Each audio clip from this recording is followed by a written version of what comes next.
All it takes is one bad day to reduce the sanest man alive to lunacy. That's how far the world is from where I am. Just one bad day.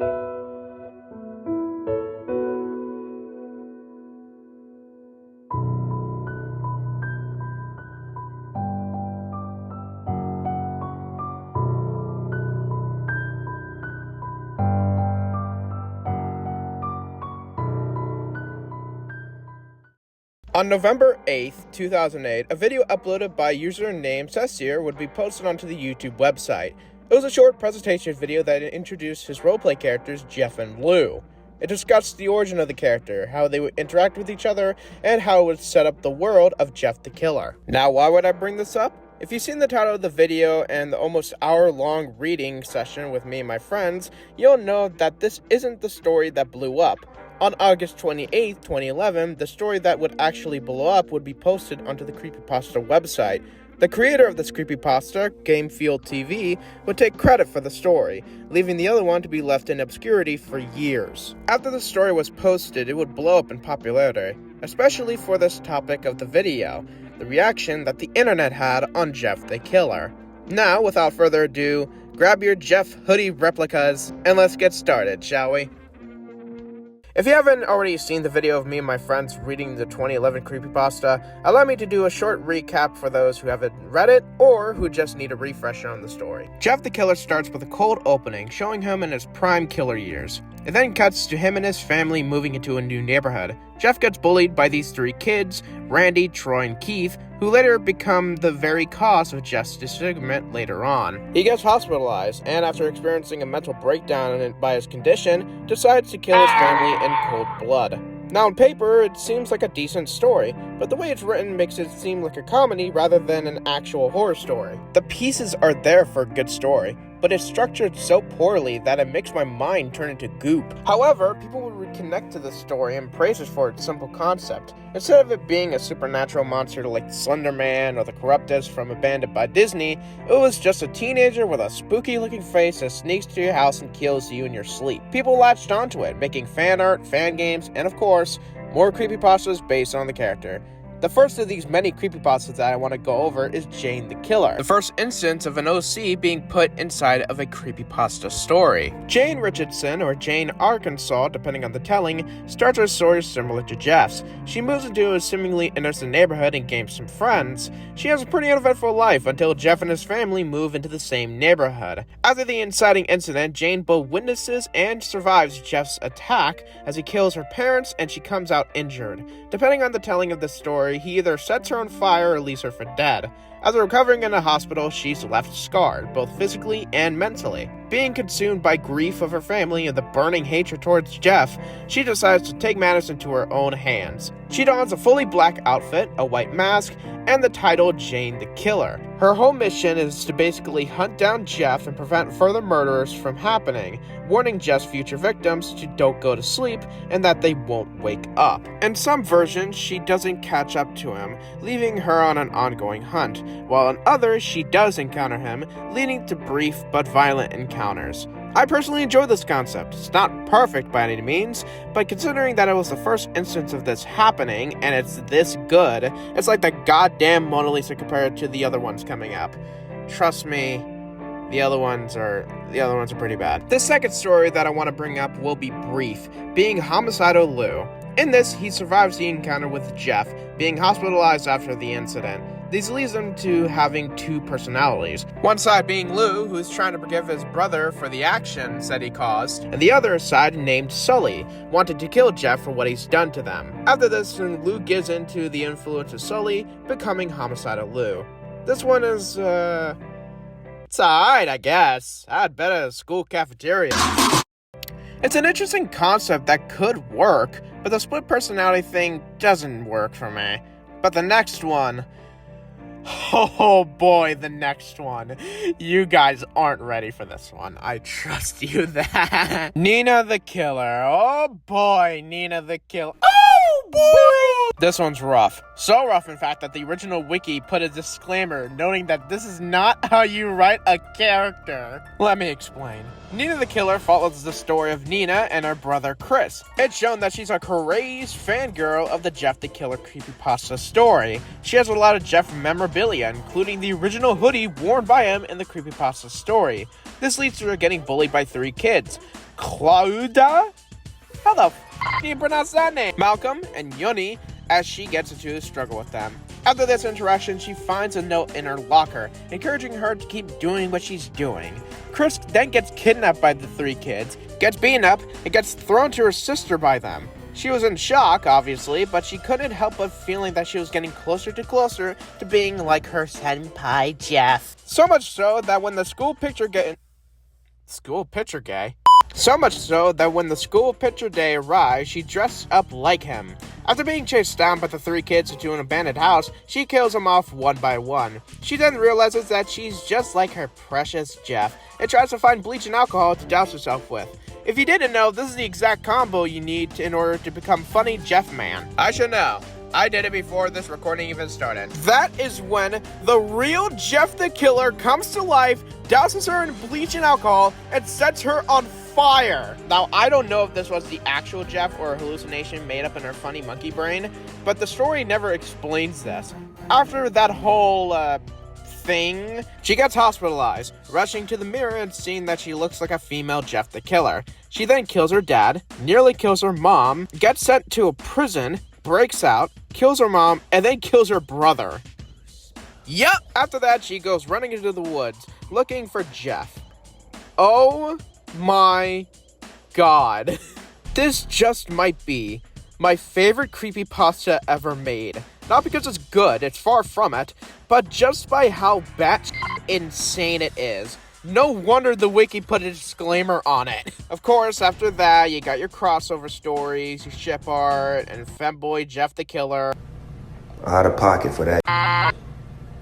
Way out of pocket. What do you gain from that? Now, I want to go over the many remakes of the original story there are. Back in the mid-2010s, the Creepypasta Wiki was getting notorious for having bad stories on their website. Jeff the Killer was one of them, bypassing the website's quality control precautions solely due to its popularity. They would pick up on this quickly, announcing that the 2011 story would be taken down. People were both happy and disappointed by this, leading to the website coming up with a solution to pacify them. They would hold a contest seeing who could write the best replacement story for Jeff the Killer. By 2015, they had a winner, voting for Banning K's version of the story. If you want to know more about the runner-ups, please go check out Pasta's video, going even more in depth with the Jeff the Killer stories and history. This version would take a more grounded tone compared to the original story. This one was less goofy or edgy, but rather a more psychological take on the character. His family is rough, and they feel like real troubled people. His father gets a promotion from Randy's dad, leading to them dismissing the bullying Jeff's experiencing to stay on their good side. This leads to Jeff being invited to Randy's party, shooting Jeff in the face with his dad's flare gun, and leading to that disfigurement. But this disfigurement looks a little bit more like Two-Face rather than Joker. Get the fuck out of here! This leads to him becoming the killer we all know and love. Now the fandom, including possibly BajaRadio, would say that this version took the fun out of the character. The original's goofy, campy charm is the reason why it's popular in the first place. But for me, I like this take on the character. Sure, it has its flaws, but it's more polished and tries to make itself more serious and grounded. I like to think of the 2011 Jeff being like the Sam Raimi Spider-Man films, and the 2015 version being more like the Amazing Spider-Man. However, this isn't where the remakes stop. The Morgue Files is an ongoing series that takes the original creepypastas and puts them into a connected world that's both dark and gritty. Jeff in this is an albino teenager who dyes his hair black to seem more normal. He's a troubled individual who's seen torturing small animals, exhibiting antisocial behavior, stalking a girl that he's been interested in, and being neglectful towards his younger brother. After being put in a situation with a gang and being tortured himself and set ablaze, A split personality, or the hive mind as shown in the story, leads to him becoming Jeff the Killer. This version is a lot more gruesome and gritty, letting itself be darker in its tone. I personally love this version, making him feel like a real person. Rather than it being read to you by a person, instead it feels like you're actually in the moment with the characters, making it a lot more immersive and a lot more enjoyable to listen to. But that isn't my favorite version. If you followed this channel for a while, you know one YouTuber that's changed everything for me. That person being Pastra. Now I know I mention him a lot, but he's part of the reason why I got to where I am now. So when I tell you that his version of Jeff the Killer is my absolute favorite version of the character, I am not exaggerating when I say it. This version takes that same gritty approach that the Morgue Files took, while integrating everything that made the character special in the first place. The story starts with the cold opening of a man being killed in his sleep by Jeff, somewhat like the original story. We then follow two officers, Samuel Morgan and Norman Kelly, who are trying to find Jeff.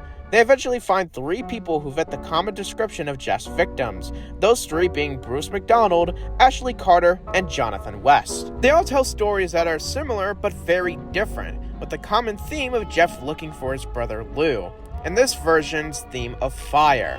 The cops soon track down Lou, who gives the account of why Jeff is the way he is. The story is chilling, leading to the best monologue I've heard from a piece of horror media ever. Why? He replied sarcastically, his eyes twitching. Because you ruined everything, Lou. He knelt down next to me as he spoke, blocking the exit to the house with his body. You just had to survive that night, didn't you? You just had to smell the fire. You just had to wake Mom and Dad. All those months of planning ruined. It would have been perfect, Lou. We all could have died together, but no. You and Mom survived, and I was stuck like this. It was then that I understood the true depths of what my brother was. As I sat mere feet away from my own mother's corpse, Jeff crouched over top of me. It finally dawned on me why this was all happening. I'd spent so long trying to pin a reason on it, to find what the inciting incident was, the moment that bent my brother's life out of shape.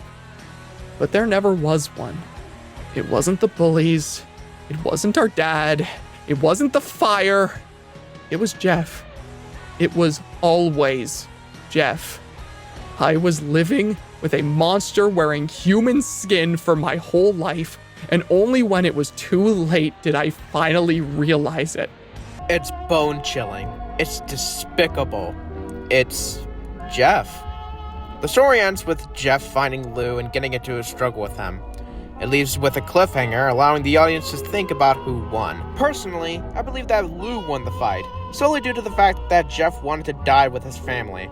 Early in the story, we learned that Jeff was the one who set the house on fire, killing his dad in the process. That fire was a psychotic way of showing his love, wanting to die in the fire with his family. If he had killed Lou, then he would have killed himself right afterwards. But the story is perfect. This, to me, is how you make a remake.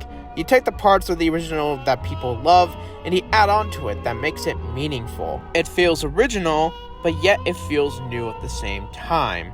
So Pastra, if you're watching this, you really outdid yourself here in every way possible. Bravo.